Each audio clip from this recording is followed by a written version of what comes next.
friends, I'm Dr. Schultz, and today I want to talk to you about eating meat and what's wrong with it. Whether or not a person eats meat or not, I don't really care. What I'm concerned about is your health and helping you heal yourself of any illness or disease you might have, and then creating powerful health. And whether you're healing yourself of disease or creating powerful health, any animal food has no business getting into your mouth. And there's a lot of reasons for that. One of the reasons certainly is that it contains a lot of bacteria, and it contains toxic chemicals and residues and steroids and hormones. And even if it doesn't contain those, it contains antibiotics. And even if it doesn't contain those, it contains natural steroids and hormones that are alien to your body. So for a number of reasons that I won't go into here, it's not a good idea to consume animals and animal byproducts when you're trying to heal yourself of any disease or illness, or when you're trying to create powerful health. Okay, so today I'm bringing to you 3 news headlines that I got off CNN.com. Let's take a look at the first. The first one says that the FDA okays meat and milk from most cloned animals. Sounds a little scary to me. Let's see. Atlanta, Georgia. Meat and milk from most cloned animals is safe to eat, according to the Food and Drug Administration that announced that today.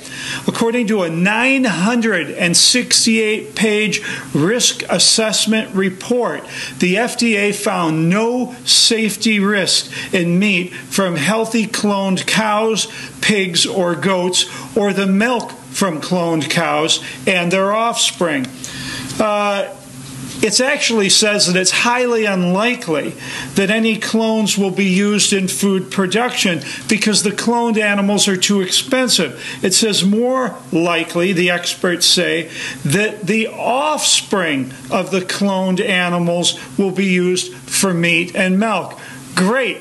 This is like making a copy of a copy. I can see, or a copy of a copy of a copy. I can see all sorts of problems and scary issues when we talk about that.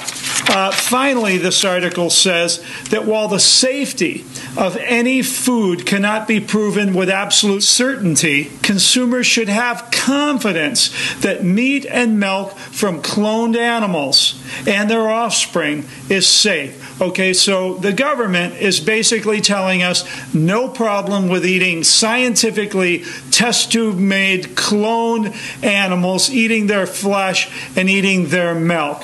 Sounds a little scary to me. Whoa.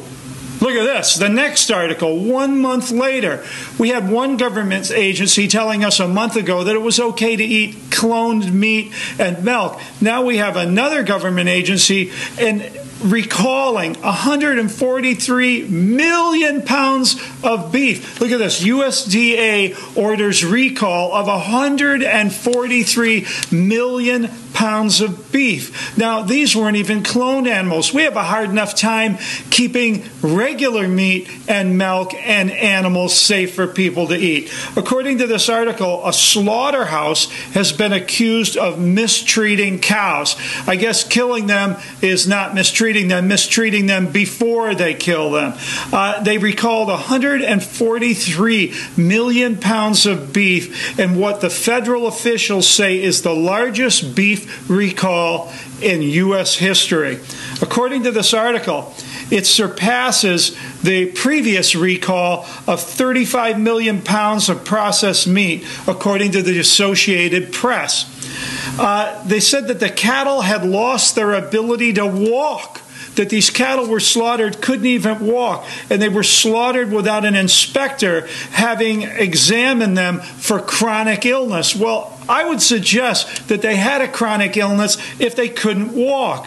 It goes on to say that because they can't walk, they pose a higher risk of contamination with E. coli bacteria and salmonella bacteria because the animals are lying down in their feces. Okay, sounds again a little scary to me. It says that 37 million pounds of the meat went into school lunch programs. Now we're feeding it to our kids, but should we worry? Well, yes, because the recall was backdated 2 years, which means the great majority, in quotes here, of the meat has already been consumed by our children eating their school lunches. If this isn't bad enough, in January, the Humane Society of the United States accused Hallmark Westland of abusing their downed cattle, these cattle that couldn't even walk, that were going to be slaughtered. And the Humane Society released video showing the workers kicking the cows, kicking them while they're down, jabbing them in their eyes, ramming them with a forklift, and shooting high-pressure water up their noses in order to get them and force them to get them on their feet so they could walk to slaughter. I got a few problems with that, my friends, for a lot of reasons. Probably reason number one, being a human being. And my last article off of CNN.com from Austin, Minnesota, Medical Mystery Solved. According to this article, this lady who lived and worked in Austin, Minnesota for more than 15 years, and her daily routine was not unlike everybody else in the community. She worked her regular shift, but she worked it at a food processing plant. In November of 2006, she started experiencing very bizarre and unexplainable symptoms. It first started with the tips of her fingers would go numb, then cramps in her legs, then cramps in both legs, and now her feet, her legs, and her hands were starting to go numb. She hadn't had any major health problems in the past, apparently, and according to medical doctors. Her local doctors said that they had never seen anything like it. So she underwent countless tests and saw almost 20 different medical doctors, according to this article. But all the diagnoses were hazy, like many medical diagnoses. Among them were everything from depression to gallstones, but apparently she developed some rare type of neuropathy, which is a disorder or death or disease of the nervous system. A year later, she couldn't even stand anymore and eventually was bound to a wheelchair. The doctors couldn't believe how fast that the disease progressed in a 4-month period, and I wasn't able to walk anymore. The article goes on to say she's saying that I'm only in my middle 30s and I can't walk. Well, within another year, they tracked down 12 other people with the same symptoms and similar stories. And these individuals had a common problem and a common illness, but they also had something else in common. They all worked in the same place. And the name of the place was Quality Pork Producers in Austin. They all worked there, and where they slaughter more than 18,000 hogs are slaughtered every day. 18,000 hogs a day in this room.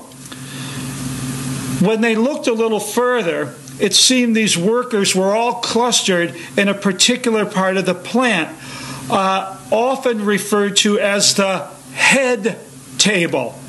I'll repeat that. They worked in the same part of the plant called the head table. It was the area where brain tissue is harvested and packaged. The market for pig brains apparently includes mostly the American South in dishes like brains and eggs, of course. Sorry, I hadn't thought of that one.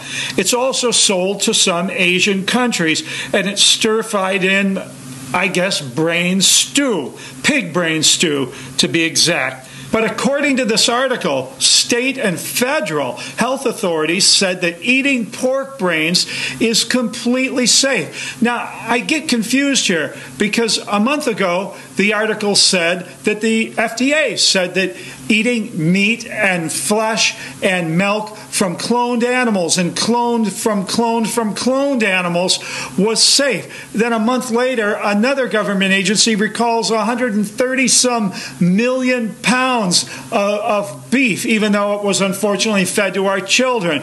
And now another agency is saying that eating pork brains is completely safe. I think a lot of the federal agencies need to start talking to each other a little bit more. Anyway, she worked in this headroom where they harvested the brains, where they basically got the brains out of the pig's skulls. It says here the procedure is high bursts of compressed air are shot into the head cavity to remove the brains.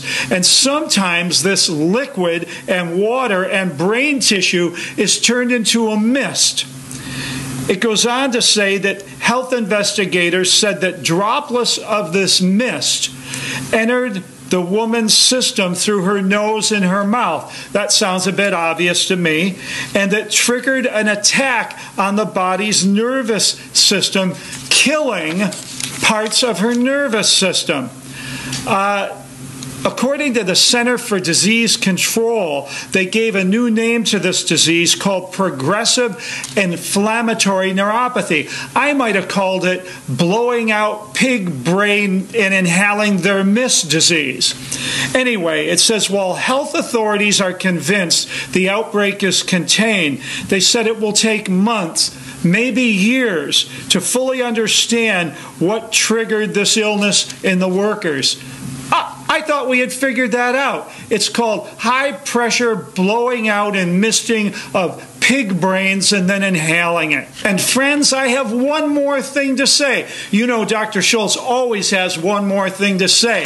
Look at the size of this lady in the picture. I'm sorry, lady, but she looks like a pig. Look at her legs. Look at the size of them. She's 100 pounds overweight. I think she's been eating some of the animals like pigs and maybe turning into one. Friends, obesity is a huge problem, maybe one of the hugest problems in America today. And one of the main reasons is we're eating too much food and we're not moving enough. And one of the food reasons is we're eating too much meat. We're starting to look like cows and starting to look like pigs.